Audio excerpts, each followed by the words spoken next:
ನಾನ್ ಪಾಪಿ ಪ್ರೀತಿನ ಸ್ವಾರ್ಥಕ್ಕೆ ಬಲಿ ಬಿದ್ದು ನಾನು ಏನೆಲ್ಲ ಮಾಡ್ಕೊಂಡ್ಬಿಟ್ಟೆ.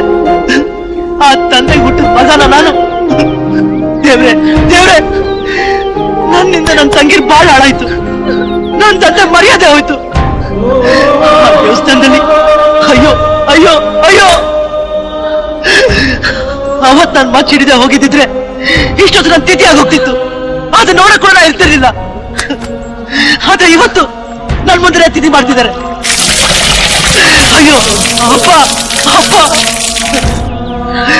ಹೇಗಿದ್ದೆ ನಾನು, ಹೇಗಾಗೋಗ್ಬಿಟ್ಟೆ ನಾನು, ಹೇಗಾಗೋಗ್ಬಿಟ್ಟೆ.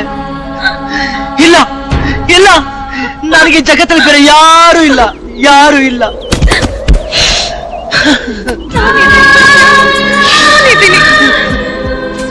ನಿನ್ ಜೀವನದಲ್ಲಿ ತಿರುಗಾಳಿ ಹಬ್ಬಿಸ್ಬಿಟ್ಟೆ.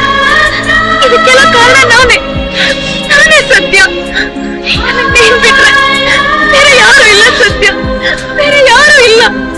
ನನ್ ಮೊದ್ಲಿನ ಸತ್ಯ ನೋಡ್ಬೇಕು, ನನಗೆ ನನ್ನ ಹಳೆ ಸತ್ಯ ಬೇಕು.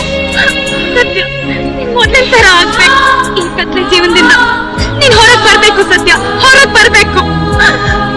ಈ ಭೂಗತ್ ಲೋಕದಲ್ಲಿ ನಿನ್ನಂತ ಒಳ್ಳೆಯವನ್ನ ಉಳಿಸಲ್ಲ ಸತ್ಯ. ನೀನ್ ಯಾರ ಜೊತೆ ಕೆಲಸ ಮಾಡ್ತಿದ್ಯೋ ಅವರೇ ನಿನ್ ಕೊಲ್ಲಕ್ ಪ್ರಯತ್ನ ಪಡ್ತಿದ್ದಾರೆ. ನೀನ್ ಯಾರಿಗೋಸ್ಕರ ಕೆಲಸ ಮಾಡ್ತಿದ್ಯೋ ಆ ರಾಯಣ್ಣವನ್ನೇ ಇದೆಲ್ಲ ಮಾಡ್ಸಿದ್ ಸತ್ಯ.